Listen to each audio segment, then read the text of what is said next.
Welcome to Fewer Things Better. This is the place for all of us who are big on goals and short on time. Together, we'll explore smart, simple ideas on how to retrain your brain and unlock your life. I'm your host, Kristin Graham. Let's get started.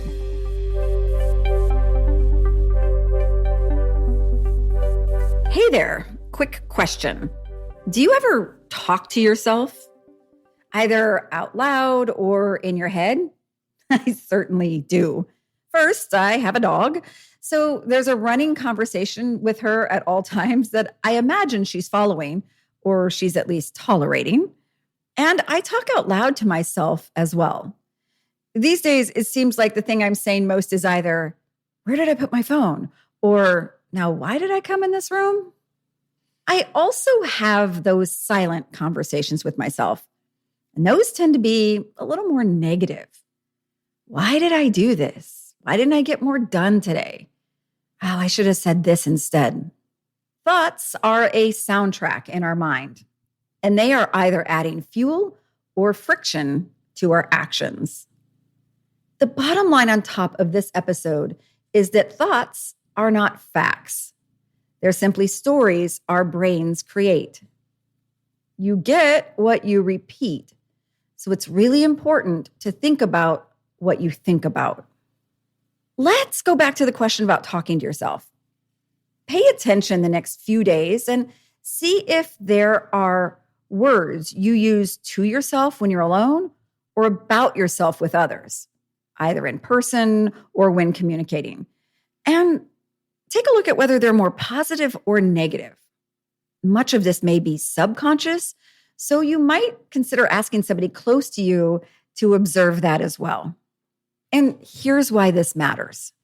Saying things out loud enhances memory retention due to the psychological concept called production effect.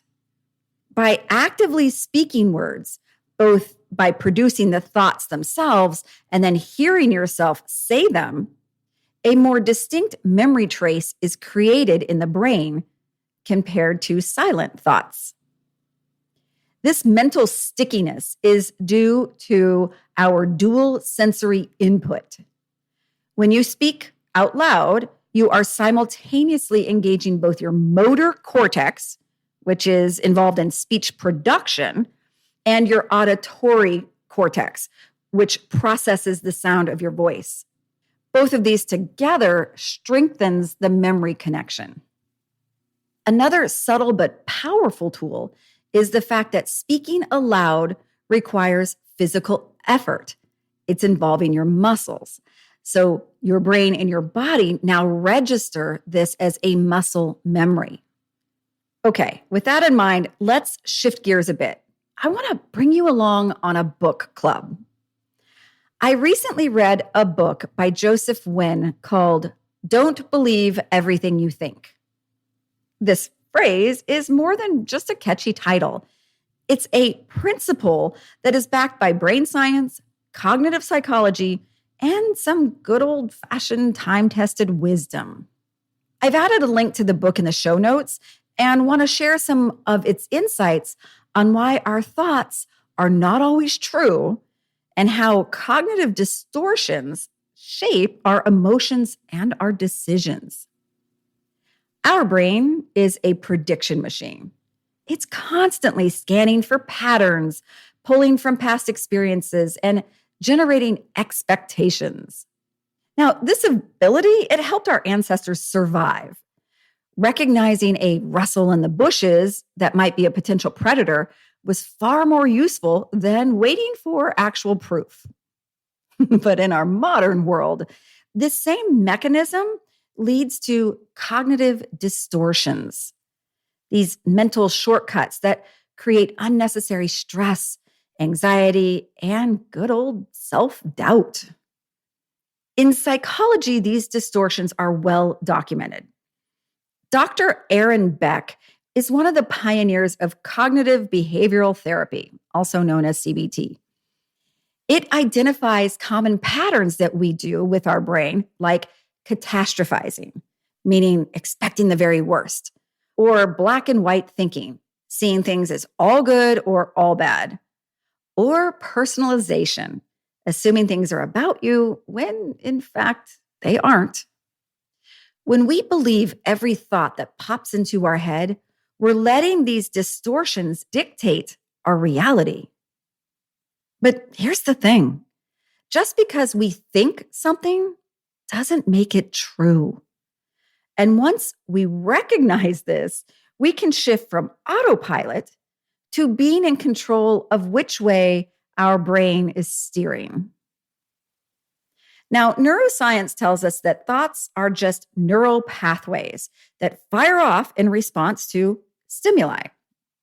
Therefore, emotions and thoughts serve as predictions, not objective truths. Okay, that makes sense. Our brain generates these predictions based on prior experiences, things that we've seen, things that we've been told. That means that our beliefs and our habits shape the way that we interpret reality daily. This is where neuroplasticity comes in. That's the brain's ability to rewire itself. Think of it like an important software update. Every time we challenge one of these limiting beliefs, we weaken that neural pathway. Over time, newer, healthier thoughts, or at least neutral thoughts, can become the default. So let's put this into practice. The next time a thought pops up, especially a negative one, just pause and ask yourself, is this a fact? Or is this my brain telling a story?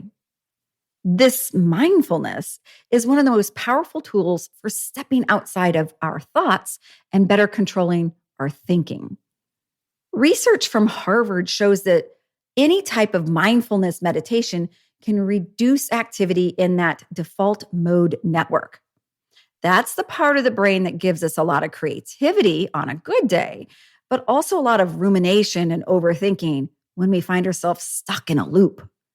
When we're practicing mindfulness, we can start to observe thoughts without getting caught up in them. A simple way is to start by labeling your thoughts. So bear with me here. Instead of saying, I didn't work out today, I'm so lazy, try a quick reframe to say, I'm having thoughts that not working out is lazy. Sounds simple, right? But the slight shift reminds you that thoughts are temporary. They come and go, and you don't have to believe them. That sounds simple. So let's try it in a larger context. Imagine you're running late in the morning. That's a usual one for me. And you skip a workout that you had planned to do. You might find yourself thinking, this always happens. I'm always running late. I never work out. How can I be so lazy all the time? Okay, now let's zoom out. What if instead you told yourself, this morning had some delays and I didn't exercise yet. That's frustrating, but I can still have a healthy day. Same situation, two different realities. One specifically where you are more in control, and the other is just increasing stress, and it's a negative loop. And that's the power of cognitive reframing, choosing the narrative that serves you best instead of accepting the first narrative that comes to actual mind. Your thoughts are not facts. They're simply stories. Some are going to serve you and some are not. Your job isn't to believe everything you think. It's to choose the thought that moves you best and go forward. So in the week ahead, track some of those negative stories being told. What might happen if you challenged a story, or at least stopped giving it your own voice? Remember, you are not your thoughts. You, my friends, are the thinker. So until next time, search for the good and be sure to take good care. Thanks for listening. You can find a lot more like this by following me on LinkedIn or going to unlockthebrain.com and joining the mailing list. And if you found value in this podcast, please take a moment to rate or comment. Thanks so much. And now let's go do fewer things better.